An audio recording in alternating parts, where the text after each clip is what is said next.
అందరూ ఎవరో ఉన్నాడు అందరూ కూర్చోండి మీరు కూర్చోండి.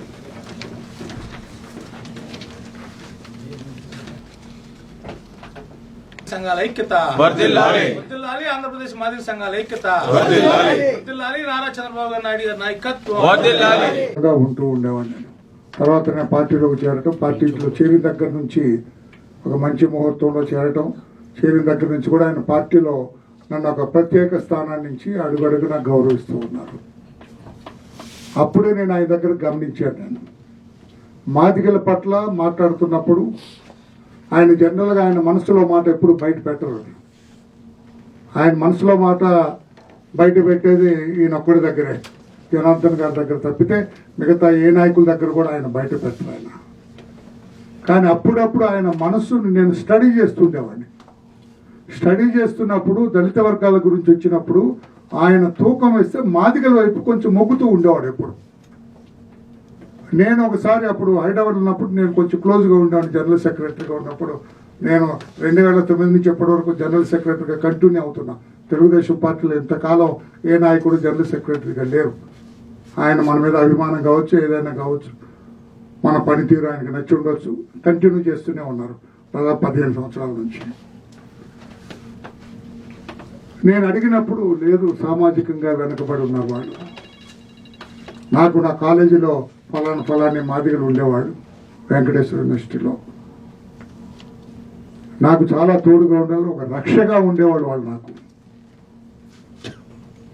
వాళ్ళని అభిమానిస్తూ ఉండేవాడిని అని చెప్పి మన పట్ల ఉన్న నమ్మకాన్ని ఆయన తెలియజేయటం జరిగింది. తర్వాత నాకు ఇంకా ఆయన మీద అభిమానం పెరగటం, ఆయనతోటి ఉండటం జరిగింది. తర్వాత 2004 వరకు వర్గీకరణ చేయటం, మందకృష్ణ మాదిగ మీ అందరూ కూడా ఆ ఉద్యమంలో పాల్పంచుకోవటం, అక్కడ ఉన్న పెద్దలందరూ కూడా మాదిగలకంటూ రాష్ట్రంలో ఒక ప్రత్యేక గుర్తింపు రావటం, అదంతా కూడా మనందరికీ తెలుసు. దురదృష్టం 2004లో మా తెలుగుదేశం పార్టీ ఓడిపోవటం, తర్వాత 10 సంవత్సరాలు కాంగ్రెస్ అధికారంలో ఉండటం, కాంగ్రెస్ పార్టీ మాదిగల పట్ల ఆర్టీ ప్రాధాన్యత ఇవ్వకపోవటం, మరో వర్గానికి వాళ్ళు ఎక్కువగా మొగ్గు చూపటం వల్ల మనం నష్టపోయాం. ఆనాడు సుప్రీంకోర్టులో రాజశేఖర రెడ్డి గారికి ఏదైతే అప్పుడు మేమందరం కూడా వెళ్ళి చెప్పాం, మీరు ఒక మంచి అడ్వకేట్ని పెట్టండి, ఈ వర్గ సరే అన్నారు. కానీ ఆయన మనకు మద్దతు ఇవ్వకుండా అవతల వాళ్ళకి మద్దతు ఇవ్వడం, ఇదంతా నేను అందులోకి వెళ్ళట్లేదు. తర్వాత రాష్ట్రం విభజింపబడటం, రాష్ట్రంలో అప్పుడు కూడా మాదిగలు ఇక్కడ లేరు, ఎక్కువ మంది అక్కడ తెలంగాణలో ఉన్నారంటాం. దాని తర్వాత మేమంతా కూడా బాబు గారి దగ్గర కొన్ని స్టాటిస్టిక్స్ అంది లేదు, వాళ్ళకి మాకు మధ్య తేడా 1,50,000 2 లక్షలు తప్పితే పెద్ద ఎక్కువ లేదని స్టాటిస్టిక్స్ అని చూపించిన తర్వాత మరలా అధ్యక్షుల వారు మామూలుగా రావడం జరిగింది.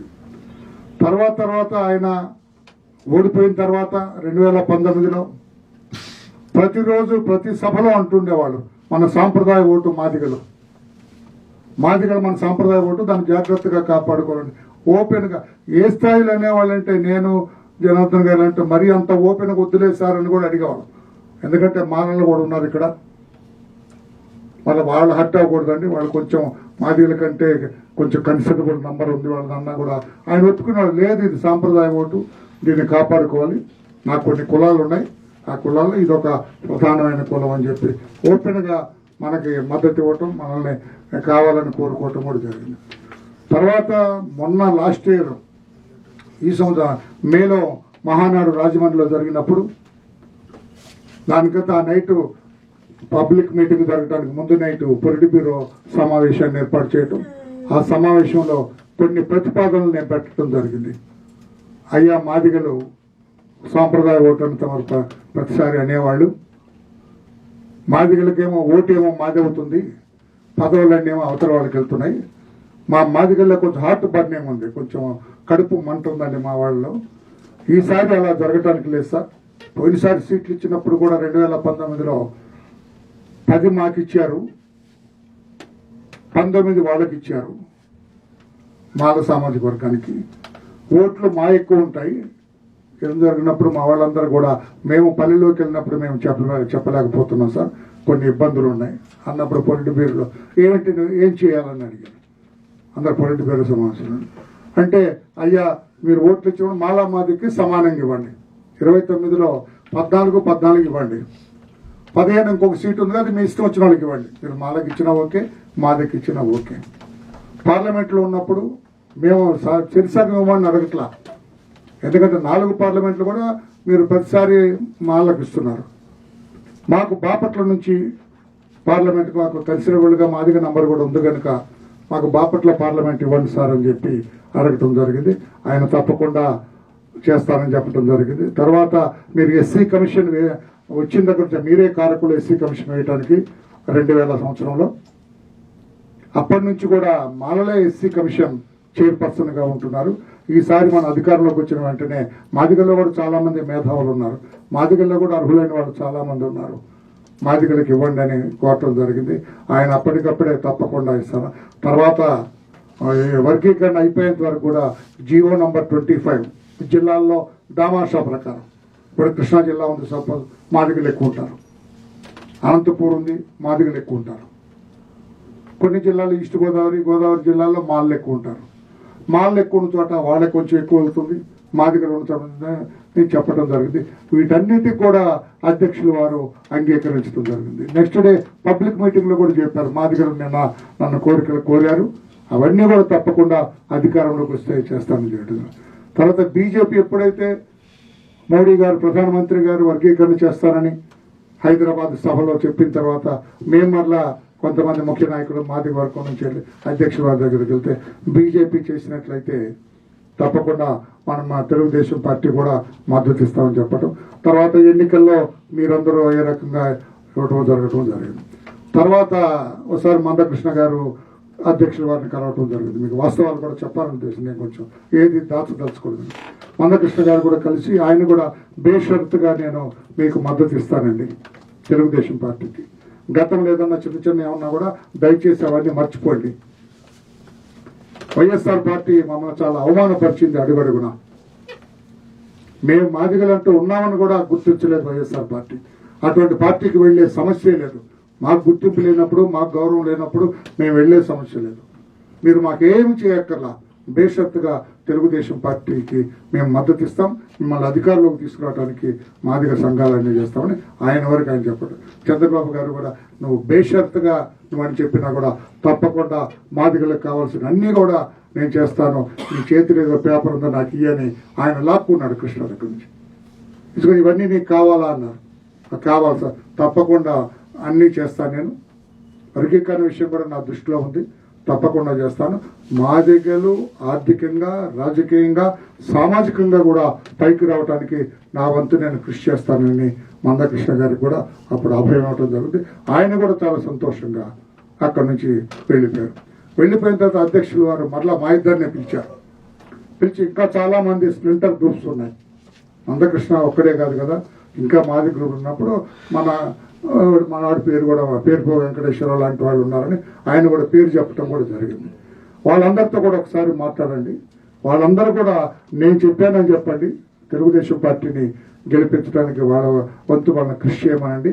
తప్పకుండా అందరినీ కూడా నేను సమానంగా చూస్తాను, వారి వారి ప్రాధాన్యాన్ని బట్టి అధికారంలోకి వచ్చిన తర్వాత నేను చూస్తానని చెప్పడం కూడా జరిగింది. అప్పుడు నేను వెంకటేశ్వర గారిని మాట్లాడిన తర్వాత ఆయన దాదాపు 10-11 సంఘాల వాళ్ళని నా దగ్గరికి తీసుకురావటం, అంత మాట్లాడటం, ఇవన్నీ కూడా మీకు తెలుసు. తర్వాత ఇక్కడే సార్ కలుస్తా ఉన్నారు.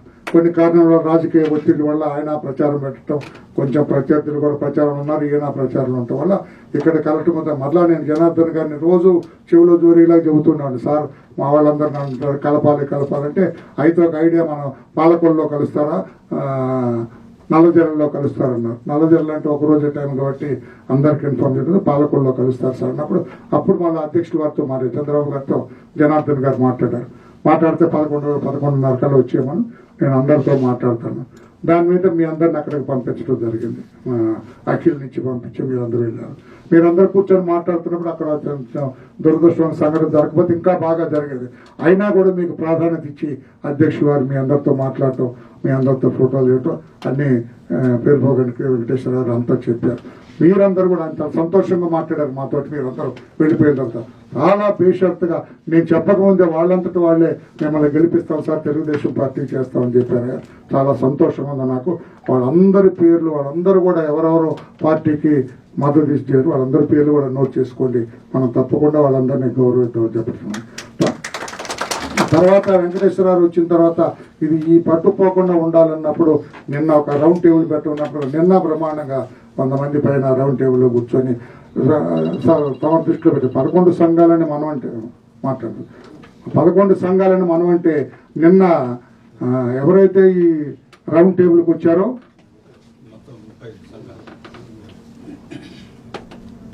తమ దృష్టిలో పెట్టి 11 సంఘాలతో రౌండ్ టేబుల్ స్టార్ట్ చేస్తే 35 సంఘాల వాళ్ళు వచ్చారు.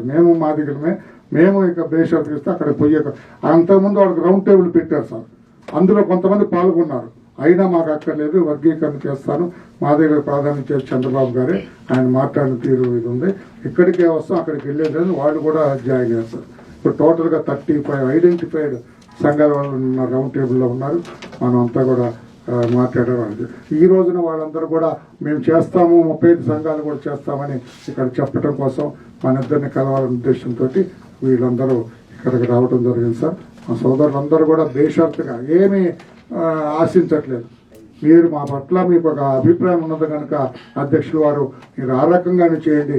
మేము మాత్రం తెలుగుదేశం పార్టీ గెలవటానికి మా శాయశక్తులు డోర్ టు డోర్ ఎవరి మాదిగా డోర్ విల్ టచ్, ప్రతి మాదిగా ఇంటిని మేము టచ్ చేస్తాము అని చెప్పి వీళ్ళందరూ కూడా నిన్న రౌండ్ టేబుల్లో చెప్పారు సార్. ఇప్పుడు మీరు రాకముందు జరిగిన దాంట్లో కూడా అందరు నాయకులు కూడా ఏకాభిప్రాయంతో చెప్పినారు. మీరు మాకు ఏదన్నా కొంచెము మేము కూడా ఆర్థికంగా ఇది ఉన్నవాళ్ళం కాబట్టి మాకు కావాల్సిన వనరులు ఏంటో మీరు చేయండి అంటే మేము తప్పకుండా తెలుగుదేశం పార్టీ మాకు రాజకీయ పార్టీ అంటూ మాకుంటే తెలుగుదేశం పార్టీ అన్న అభిప్రాయంతో మేమంతా మాదిగా తెలుగుదేశం మాదిగా అన్న లైన్లో వాళ్ళ ముందుకెళ్తాను కూడా నిర్ణయం తీసుకున్నాం సార్. మీ దగ్గర మాట్లాడితే వాళ్ళకి సంతోషంగా ఉంటుందంటే సార్ నేను పిలుస్తాను సార్ కూడా నేను ముందే చెప్పాను. ఏమాత్రం ఆయన చాలా బిజీగా ఉంటారు, ఏమాత్రం అవకాశం ఉన్నా ఆయన వస్తారు, ఆయన అభిప్రాయం కూడా తెలియజేస్తామని చెప్పడం జరిగింది సార్. ఇప్పుడు మా జాతి అందరి నాయకులు కూడా ఇప్పుడు మందకృష్ణ గారు మొన్న రావటం శుభపరిణామం. ఈరోజు ఇంకా అది పరిపూర్ణ పరిణామం, అది పరిపూర్ణమైంది. మాదిగా రాష్ట్రంలో, ఆంధ్రప్రదేశ్ రాష్ట్రంలో మాదిగా అంటే తెలుగుదేశం పార్టీ. ఒకళ్ళిద్దరు ఎవరో కొంచెం అందరూ ఒకలాగా ఉంటారు కదా సార్, ఎవరో ఒకరు అటు ఉన్నామేమని చెప్పడానికి ప్రయత్నాలు చేస్తున్నారు సార్. బట్ మెజారిటీ ఆఫ్ మాదిగలు 95 and more than 95% మాదిగలు తెలుగుదేశం పార్టీ గెలిపించాలి. చంద్రబాబు నాయుడు గారిని ఆ స్థానంలో చూడాలి.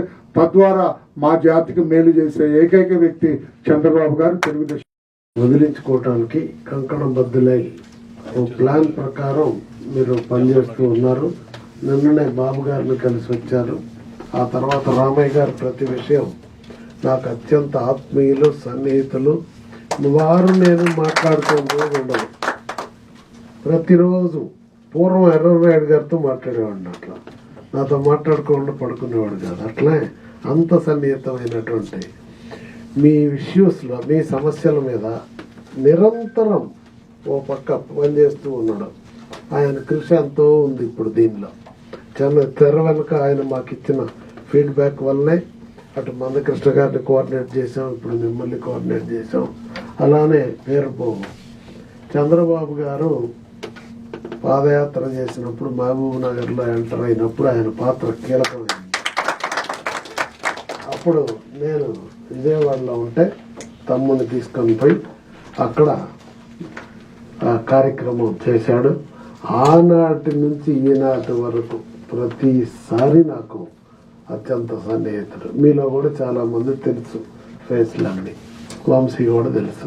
అట్లా ఏదేమైనా మీ అందరికీ రాజ్యాంగం ద్వారా ప్రభుత్వాలకి ఇంకా రావాల్సిన ఫలితాలు రాలా. అంబేద్కర్ ఏం ఆశించాడో అవి మీకు చారాలంటే ఇది ఒక మార్గం. ఈ మార్గాన్ని మరి మీరందరూ కోరారు, బాబు గారు అంగీకరించారు. మధ్యలో ఆటంకాలు ఎన్ని వచ్చినా ఈరోజు మోడీ గారు సంకల్పంతో ఉన్నారు. పైన ఫినిషింగ్ దశలో ఉంది, పూర్తి కాబోతా ఉంది. దీనికి ఆద్యుడు చంద్రబాబు నాయుడు గారు అంటే మందకృష్ణ మాదిగ కూడా స్టార్ట్ చేశారు కనుక మీ కళ నెరవేరబోతుంది. తద్వారా మీ జాతి ఉద్ధరించబడుతుంది. కనుక దీనికి స్వతంత్ర పోరాటంలో బ్రిటిష్ వాళ్ళని పారదోలటానికి ఆ రోజు కులాలు మతాలు ప్రాంతాలు లేకుండా ఎలాగైతే మనందరం పోరాడినమో ఈరోజు అంతటి దీక్షతో పోరాడాల్సిన సమయం ఆసన్నమైంది. ఎందుకు ఈ మాట అంటున్నానంటే మీరు బాగా ఆలోచించండి. బ్రిటిష్ వాడిని ఎందుకు మనం పారదోలాం? నిరంకుశంగా పరిపాలించాడని, నియంత పాలన చేశాడని, స్వేచ్ఛా స్వాతంత్రాలు లేవని, మాక్ స్వాతంత్రం లేదు, పత్రికా స్వాతంత్రం లేదు. ఆ విధంగా ప్రజల్ని అణిచిపెట్టి అరాచకాలు సృష్టించాడని, 2 మన దేశ సంపదని కొల్లగొట్టాడని, లూటీ చేశాడని, మన సంపద కాపాడుకోవటానికి స్వేచ్ఛా స్వాతంత్రాలు నిలబెట్టుకోవటానికి మనం ఆ రోజు పాల్గొనాం. ఈరోజు జగన్ పాలనలో అంతకేమన్నా తక్కువ ఉందా? మీరు ఆలోచించండి. స్వేచ్ఛగా మాట్లాడే ఇది ఉందా? మీరు ఫోన్లో ఎవరితోనన్నా స్వేచ్ఛగా మాట్లాడగలుగుతున్నారా? స్వేచ్ఛగా మీరేమన్నా పోస్టులు షేర్ చేయగలుగుతున్నారా? అట్లానే మీ భావాలు వ్యక్తీకరించడానికి మీటింగులకు పర్మిషన్లు ఇస్తుందా? మరి ఎందుకు ఈ పాలన? బ్రిటిష్ వాడికి ఎందుకు తేడా ఏంటి? నిరంకుశత్వం అరాచకం నియంత విషయంలో తెల్లోడిని మించిపోయాడు. అంతేకాదు సంపద లూటీలో ఇసుక లూటీ, మట్టి లూటీ. ఎక్కడన్నా చూసారా మట్టి? పోటీలు పడి వైసీపీ లీడర్లు లూటీ చేసి అమ్ముకుంటా ఉంటే ఈ పొలం ఆ పొలం అని లేకుండా ప్రభుత్వ స్థలాలు మొత్తం స్థలాలు కబ్జా, ఎక్కడ ఆస్తులుంటే అక్కడ లూటీ. అదేవిధంగా గనులన్నీ లూటీ, వాళ్ళోళ్లే లూటీ చేస్తున్నారు. అట్లనే మందు, ఇక మందు అంటారా, ప్రజలకి సొంత బ్రాండ్ తయారు చేసి బలవంతంగా తాగిచ్చి దాని ద్వారా ఆదాయాన్ని వేల కోట్ల రూపాయల ఆదాయాన్ని లూటీ చేస్తున్నారు. ఆరోగ్యం అనారోగ్యం పాలవుతున్నారు పేదలంతా. 57,000 మంది అనారోగ్యం పాలయ్యారు. 35,000 మంది, 35 లక్షల మంది అనారోగ్యం పాలయ్యారు. 57,000 కోట్లు లూటీ చేశాడు పేద ప్రజల సొమ్ము. మందు తాగేది ఎవరయ్యా? కూలీలు పేదలే కదా. వీళ్ళ సొమ్ము లూటీ చేశాడు. అధిక ధరలు ఏమై మన రాష్ట్రంలో ఉన్న మద్యం ధర కంటే తమిళనాడులో తక్కువ, కర్ణాటకలో తక్కువ, తెలంగాణలో తక్కువ, అందరికంటే ఒరిస్సాలో తక్కువ, మంది ఎక్కువ. పోనీ నాణ్యత ఉందా ఇందులో? నాణ్యమైన బ్రాండే దొరకదు. ఎవరైనా నాణ్యమైన బ్రాండ్లు ఇచ్చి నాసిరకం బ్రాండ్లను కంట్రోల్ చేస్తారు. ఇక్కడ పోలీసుల్ని పెట్టి బార్డర్లో నాణ్యమైన బ్రాండ్ రాకుండా ఆపుతారు. ఇది ఈ ప్రభుత్వం యొక్క ప్రత్యేకత. బయట దేశాల నుంచి మన దేశం కంటే నాణ్యమైన మందు మనిషి వస్తే ఒక 2 బాటిల్ తీసుకురావడానికి అనుమతి ఉంది. దేశంలో చట్టాలు అంతర్జాతీయ చట్టాలు ఒప్పుకుంటున్నాయి. కానీ మన జగన్ చట్టం నాణ్యమైన బ్రాండు ఒక్క సీసా తెచ్చినా నీ కార్ని నిన్ను జైల్లో వేస్తాడు. అంటే తనకు ఆదాయం తగ్గుతుందని. అది సంగతి. అట్లా ఇక చెప్తా పోతే అన్నా చివరికి సెక్రటేరియట్ ఎవడన్నా తాకట్టు పెడతాడా? ఇది అది అని లేదు. వాళ్ళు తాకట్టు పెట్టంది ఏడుంది? అప్పు తేంది ఏడుంది? 20 ఏళ్ల దాకా తాగబోయే మందు మీద ముందే అప్పు తీసుకున్నాడంటే ఇంక ఈయనేం చెప్పాలా బాబు? ఇవన్నీ ఎవరు కట్టాలా? మరి ఓకే, ప్రభుత్వం అప్పుల పాలవుతుంది. ఆయనకి వ్యాపార సంస్థలన్నీ లాభాల బాటలో నడుస్తున్నాయి. కోటాను కోట్లకి లాభాలు. పత్రికలన్నీ జనరల్గా నష్టాల్లో ఉంటాయి, మీకు తెలుసు కదా. కానీ సాక్షి పేపర్ లాభంలో నడుస్తుంది, 100 కోట్లు. ఏంటి రహస్యం? ఏంటి ఈ రహస్యం? ఏందో 10 ఏళ్ల నాడు ప్రభుత్వంలోకి రాకముందు మీ ఆస్తి ఎంత? అరే ఇంటానికి ఇళ్ల స్థలమే లేదంటే మరి ఇవాళ ఇన్ని 100 పరిశ్రమలు ఎట్టొచ్చినాయి, ఇన్ని వేల కోట్లు లక్షల కోట్లు ఎట్టొచ్చినాయి? ఆయనకి ఇల్లు లేని ఊరుందా? బెంగళూరులో ఇల్లు, హైదరాబాద్లో ఇల్లు, విజయవాడలో ఇల్లు, కడపలో ఇల్లు, ఇడుపులపాయలో ఇల్లు, విశాఖపట్నంలో ఇంద్రభవనంగా 500 కోట్లతో కట్టారు. చూడండి, 500 కోట్లతో ఇల్లు కడతాడా? ఎవరు సొమ్ము ఇదంతా? జనం సొమ్ము. ఎట్లా మనం నిద్ర మేల్కోకపోతే ఏమిటి అరాచకం? మీకేమో పేదవాళ్ళకి ఇళ్ల స్థలాలు ఇస్తే సెంటు స్థలం ఇస్తాడు. సెంటులో భార్య, భర్త, కొడుకు, కోడలు ఉండటానికి వీలైద్దా? మంచం పట్టుద్దా? మళ్ళా దాంట్లో ఆ రోడ్డు ఎట్టుంటుంది? తెలుగుదేశం టైంలో 3 సెంట్లు ఇచ్చాం, ఈయన సెంటు ఇస్తాడు. ఆ రోడ్డు సన్నగా ఉంటుంది. ఈయన ఇంటి దగ్గరకు పోయే రోడ్డు ఎట్టుంది? పేదోళ్ళు గుడిసెలేస్తే తీసి 6 లైన్ల రోడ్డు వేసిండు. లోనకు పోయేది ఎంతమంది? భార్య, భర్త, ఓ 10 మంది పోవటానికి అంత రోడ్డు. కాలనీలో 1000 మంది ఉంటే రోడ్లు సన్నగా ఉంటాయి. ఏమిటి న్యాయం? అంటే వీళ్ళని మీకు ఎరేసి ఓటు కొట్టేస్తుండ్రు. ఇందులో ఈ మైకంలోంచి బయటికి తీసుకురావాలి మనం. ఆయన తాతగాడు జాగిరి తెచ్చి ఇచ్చాడు. ఎవరు డబ్బులు అయ్యి? ఆయన కంపెనీలో డబ్బులు 1 రూపాయి ఇచ్చిండా? ఇలేదుగా. మొత్తం మనం కడుతున్న పన్నులేగా. ఇడుపులపాయలో 100 ఎకరాల పేద దళితుల యొక్క అసైన్డ్ భూములన్నీ లాక్కున్నారు కదా వాళ్ళ కుటుంబం. వెనక్కి ఇచ్చారా? ఎందుకు ఇలా? మళ్ళీ వీళ్ళు పేదవాళ్ళ గురించి మాట్లాడతారు, మనం నమ్ముతాం. ఏంటి అరాచకం? ఏమిటి అరాచకం చెప్పండి. అందువలన ఇవన్నీ మీరు తెలియజేయాల్సిన అవసరం ఉంది. పేదవాడికి పొద్దున్నే అన్న క్యాంటీన్లో కూలికి పోయేటప్పుడు 5 రూపాయలకు అన్నం పెడతంటే ఎందుకు రద్దు చేసిండే? ఇది అడగొద్దా? ఏం తప్పు జరిగింది? రద్దు చేస్తే అది నిలదీయాలా? మనకి పెళ్లి కానుక ఇచ్చిండు చంద్రబాబు గారు ఇచ్చిన పెళ్లి కానుకని రద్దు చేసామని పేద పిల్లలకి పెళ్లి చేసుకుంటే డబ్బులు ఎందుకు ఇది ప్రభుత్వం ఇవ్వట్లేదు కదా? మరి అట్లనే 10th పాస్ అవ్వాలంట. 10th పాస్ కావాలంటే పెళ్లి చేసుకోకూడదా? అట్లనే మరి పెట్టే నిబంధనలు ఏంటి? కథ ఏంది? అంటే పిచ్చోళ్ళు అనుకుంటుండా ప్రజలందరినీ? 2, కూలోడికి పొద్దున్నే 5 రూపాయలకు అన్నం పెట్టి చంద్రబాబు జగన్మోహన్ రెడ్డి రంగని రద్దు చేశా. ఆయన పెళ్లి కానుక ఇస్తే జగన్మోహన్ రెడ్డి గారు రంగని రద్దు చేశా. ఆయన విదేశీ విద్యకు లోన్ ఇస్తే రద్దు చేశా. అంటే మీ పిల్లలే లండన్లో చదవాలా? మీ పేదవాళ్ళ పిల్లలు చదవకూడదా? చదువుకుంటున్నోడిని మొదటి సంవత్సరం చంద్రబాబు ఫీజు కట్టి గవర్నమెంట్ పోతే 2వ సంవత్సరం రద్దు చేశా. ఆయన ఆడ టాయిలెట్లు క్లీన్ చేయాల్సిన పరిస్థితి వచ్చే పిల్లలకి పాపం ఎట్ట బతికేది? ఏమిటి అరాచకం? అట్లనే చనిపోయినప్పుడు చంద్రబాబు నాయుడు టైంలో చంద్రన్న బీమా వచ్చేదా? మీ ఇంటికి ఎంఆర్ఓ ఆఫీస్ నుంచి వచ్చి ఎమ్మట 5,000 మట్టి ఖర్చులు ఇచ్చేవాళ్ళ? తర్వాత 25,000 బీమా వచ్చేదా? మరి ఇప్పుడు అది ఎందుకు రాదు? చివరికి చనిపోయిన వాళ్ళ మీద కూడా పగబట్టేది ఇదేందా బాబు? ఇంకేందా ఈయన చేసిన సంక్షేమం? రాజ్యాంగం, చట్టం, ప్రభుత్వాలు ఇచ్చినటువంటి మీ 27 పథకాలు రద్దు చేశా. నేను చేశా. ఏం చేశావు? సప్లాన్స్ రద్దు చేసి 27 పథకాలు 10 మందికి ఇచ్చేది మాకు ఇస్తున్నావు. మరి పేదోడికి ఉన్నోడికి తేడా అయిందా? మీకు ప్రభుత్వం, రాజ్యాంగం ప్రత్యేకంగా ఇచ్చిన పథకాలు రద్దు చేసే హక్కు ఎవరిచ్చారు? మరి చూస్తా ఊరుకుందామా? కనుక ఆనాడు తెల్లోడిని పారదోలటానికి ఎంత సీరియస్గా పనిచేశామో దాన్ని మించి పనిచేయాలా? పని చేయకపోతే రేపు మనకి భవిష్యత్తు లేదు, మనుషులు తిరిగే పరిస్థితి లేదు, మాట్లాడే పరిస్థితి లేదు, బతుకు భారం అయిపోద్ది. అందువలన మన స్వేచ్ఛ కోసం, స్వాతంత్రం కోసం, మన పిల్లల భవిష్యత్ కోసం మనందరం నడుం గట్టి పనిచేయాలా?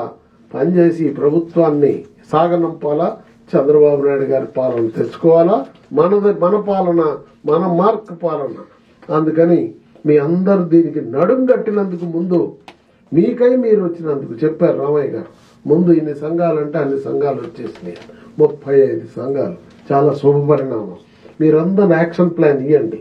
ఎట్లా పర్యటన చేస్తారు, ఎట్లా సమావేశాలు పెడతారు, ఎట్లా చైతన్యం చేస్తారు అనేది మీరు రాసి ఇచ్చినట్లయితే దానికి తగిన విధంగా మా నియోజకవర్గ ఇన్ఛార్జీల అభ్యర్థులందరికీ తెలియజేసి మనం పనిచేసి ఈ ప్రభుత్వాన్ని సాగనంపుదాం, స్వేచ్ఛా స్వాతంత్రాలు సంపాదిద్దామని తెలియజేస్తూ మీరందరూ ముందుకు వచ్చినందుకు పేరు పేరున అభినందిస్తూ నమస్కారం. నిన్న సార్లు కలవటానికి పోయిన వాళ్ళ జాబితా తయారు చేసి రామయ్య గారికి ఇవ్వండి, లైబ్రరీలో భద్రపరుద్దాం. ఇది చరిత్ర. స్వతంత్ర సమర యోధులు ఆ రోజున పాల్గొన్న వాళ్ళని ఇప్పుడు లిస్టు పెట్టుకుని ఎట్ట గౌరవిస్తున్నామో, జగన్ పాలన ఇంటికి పంపడానికి సహకరించిన వాళ్ళందరినీ లిస్టు పెట్టి మీ అందరికీ సహకారం భవిష్యత్తులో అందిస్తాం. ఆ బాధ్యత మేమిద్దరం తీసుకుంటామని తెలియజేస్తాం.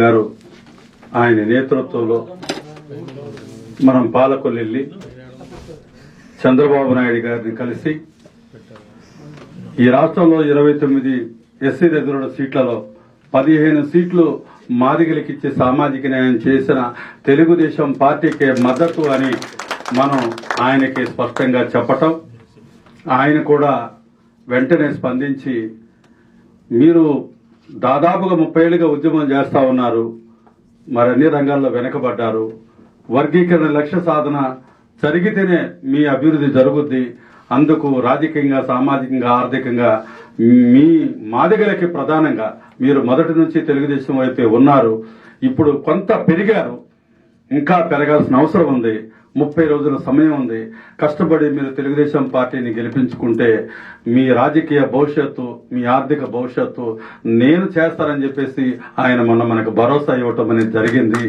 ఈరోజు పత్రికలో ఈరోజు చూసిన తర్వాత కానీ నిన్న మనందరం రౌండ్ టేబుల్ సమావేశం పెట్టి ఆ రోజున 10 సంఘాలు వెళ్తే నిన్న 35 సంఘాలు వచ్చాయి, ఇంకా మేము వస్తామని చెప్పి ఫోన్లు చేస్తున్నటువంటి వాళ్ళు కూడా ఉన్నారు.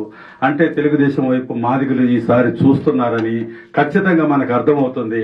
తెలుగుదేశం పార్టీని గెలిపించుకునే విషయంలో చంద్రబాబు గారు గెలిపే అది మాదిగల గెలుపుగా మనం భావిద్దాం. మరి ముఖ్యంగా టీడీ జనార్దన్ గారంటే వర్లారామయ్య అన్నంటే ఆయన మన జాతి నాయకుడు. తెలుగుదేశం పార్టీలో ఒక పోలిట్ బ్యూరోలో ఉన్నటువంటి ఆ స్థాయికి వెళ్ళినటువంటి ఆయన్ని మనం గర్వించదగ్గ విషయం. అదేవిధంగా టీడీ జనార్దన్ గారంటే నాకు అత్యంత అభిమానం. ఎందుకంటే ఆయన ప్రతి విషయంలో కూడా మీకు అన్యాయం జరిగింది, మీరు అభివృద్ధి కావాలి, మీరు సంఘటిత పడాలి. తెలుగుదేశం పార్టీ బడుగు బలహీన వర్గాల పార్టీ. కులాలుగా చూసుకున్నప్పుడు అట్టడుగునున్నటువంటి మాదిగలకి చంద్రబాబు గారు అంటే మీరంటే మంచి ప్రేమ అభిమానం, మేము కూడా అలాగే ఉంటాం. మీరు కూడా ఐక్యంగా పనిచేసి తెలుగుదేశం పార్టీని గెలిపించండి అని అనేక మార్లు చెప్పారు. అందుకు నేను చెప్పే మాట ఏంటంటే ఎస్సీ సంక్షేమాన్ని పూర్తిగా నిర్వీర్యం చేసిన, 27 పథకాలు రద్దు చేసిన, ఎస్సీ ఎస్టీ సప్లాన్ నిధులు దారి మళ్లించిన, దళితుల మీద దాడులు జరిగినా పట్టించుకొని ఈ రాక్షస పాలన జగన్మోహన్ రెడ్డి ప్రభుత్వాన్ని ఇంటికి సాగనంపేంత వరకు కూడా మనందరం ఎన్నిదిరిగే ప్రసక్తి లేదు. 26 జిల్లాల్లో కష్టపడి పనిచేద్దాం.